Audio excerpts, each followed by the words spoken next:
Today, we're breaking down a process that is fundamental to biotechnology, reprogramming living bacteria. We're going to look at how scientists can give E. coli a whole new set of genetic instructions, basically giving it new abilities it never had before. So here's our game plan. First, we'll get a handle on what transformation actually is. Then, we'll get introduced to the specific piece of DNA we're working with, walk through the step-by-step lab procedure, and finally, learn how to read the results and figure out just how well our experiment actually went. Okay, let's dive right in. I mean, how do you do it? How do you actually give a living organism a new skill, like being able to survive an antibiotic? Well, the answer is in this really cool process that lets us slide new genetic instructions right into the cell. At its core, this is what we're talking about.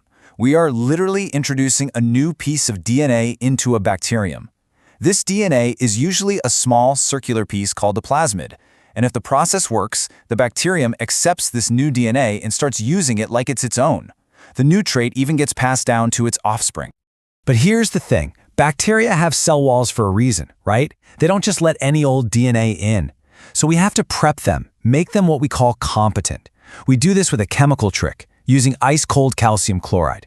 This helps to neutralize the negative charges on both the DNA and the cell membrane, which would normally repel each other.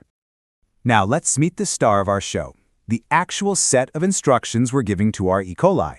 It's a specific plasmid known as pGAL. And here it is. You can see the blueprint we're working with. A really good way to think of this plasmid is like a tiny little USB drive. It's been loaded up with a couple of specific apps, or in this case, genes, that we want to install in our bacteria. So what's on this USB drive? Well, there are two key genes you need to know about. First, there's the AMPA gene. This gives the bacteria a protective shield against an antibiotic called ampicillin.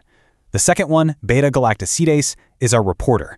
It creates an enzyme that reacts with a chemical we add to the petri dish, turning the whole bacterial colony blue.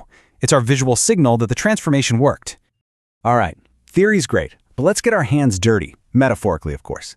Let's walk through how this all comes together at the lab bench. This gives us a great bird's-eye view of the whole workflow. We're going to go from prepping the cells all the way to spreading them on a plate and seeing what grows. Okay, step 1. We get our E. coli cells and make them competent using that cold calcium chloride solution we talked about. We set up 2 tubes. One is our experiment, which gets the pGAL plasmid DNA. The other is our control, which gets a plain buffer instead. Both go on ice to chill out and get the cell membranes ready for the next big step. Now this next part is the make or break moment of the entire process. It's called the heat shock, and it's all about timing. We take our tubes straight from the ice and dunk them into a 42 degrees Celsius water bath for exactly 90 seconds. Not 80, not 100, 90. So what's happening here? That rapid temperature change creates temporary pores in the bacterial cell wall. It's the key that unlocks the gate for just a moment, letting those little plasmid USB drives slip inside. Then we immediately plunge the tube back onto ice, which slams those gates shut, trapping the new DNA inside. After a shock like that, the cells are a bit stressed out, So we give them some time to recover.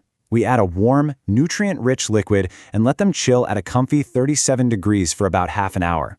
This lets them repair their membranes and, most importantly, start using their new instructions, especially building that antibiotic resistance shield. Okay, so we've done all the work, we've spread the bacteria on the plates, we let them grow overnight, and now it's the moment of truth. How do we know if it actually worked? Well, the proof is right there in the petri dishes. And this is exactly why we had that control tube. Remember, it went through every single step, except it never got the plasmid DNA. By comparing our experimental plate to our control plate, we can be 100% sure that any growth we see is because of the plasmid and not some other random thing. This table just lays it all out perfectly. Think about it. On the plate that contains the antibiotic, only the bacteria that actually picked up the plasmid can survive. Why? Because they have that agar gene, that protective shield. And because they survived, they also use that other gene to turn blue. Our control cells, they don't have the shield, so no growth on the antibiotic plate. Simple as that. Seeing those beautiful blue colonies is awesome. It means success. But in science, we want to go a step further. It's not just a yes or no question, did it work? We want to know, how well did it work? And that brings us to our final piece, calculating efficiency. So what is transformation efficiency? Really, it's just a number that tells us how good we were at our job. Think of it like a batting average for the experiment. It calculates how many successful transformants, those blue colonies, we got for every single microgram of plasmid DNA that we used. And here's the formula we use. Now, I know it might look a little intense, but it's actually pretty straightforward. All it's really doing is taking the number of blue colonies you count on your plate and relating it back to the tiny amount of DNA you actually put on that plate to begin with. So let's see how the math plays out. Let's say you go and you count 40 little blue colonies on your experimental plate. You plug that number into the formula, you account for the DNA concentration and the volumes you used, and boom.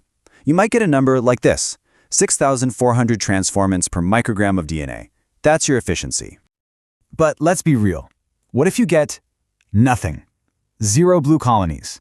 This is a super common result, by the way, and it leads us to our final critical thought. This whole process is incredibly powerful, but it's also incredibly sensitive.